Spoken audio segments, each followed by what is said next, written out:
Well, the protests in southwest Atlanta have been largely peaceful tonight, but this time last night, a totally different story, as you can see from that video there. That's when the Wendy's went up in flames, gutting the entire building. That's not the only damage in the area. 11 Alive's Faith Abube spoke exclusively with a black-owned business that suffered some damage. Faith?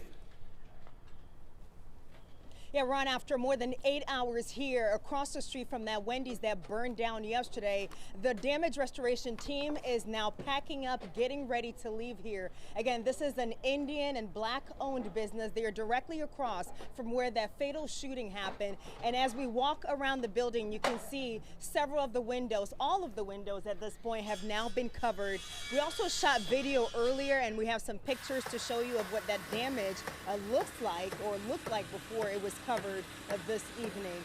The owner says other than the damage you see to the windows here, there was no looting, nothing was stolen from his business. But again, just boarding up the damage all day long, and that work is now coming to an end this evening. But he says he's already spent thousands of dollars just to get this place boarded up. We spoke with one of the workers who was here both the night of that shooting and also last night filming the protest, and then came to work this morning to find his workplace damaged. The person that died could have been me. I was directly across the street. I was cleaning up this parking lot when the man was shot. This is my job. This is where I get my income at. I have mixed feelings about it. I don't really know what to feel because, you know, it does affect my money that I come in. You know, I got to pay bills too. You know, I got to work here too.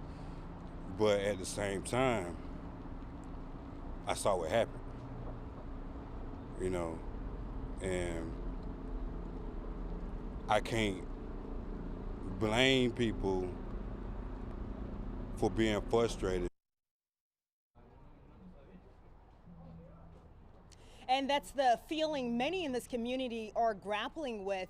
They understand the frustrations of the protesters, but they also live in this community and they work in this community. So it's sad to see damage like this to a business owned by someone who lives here.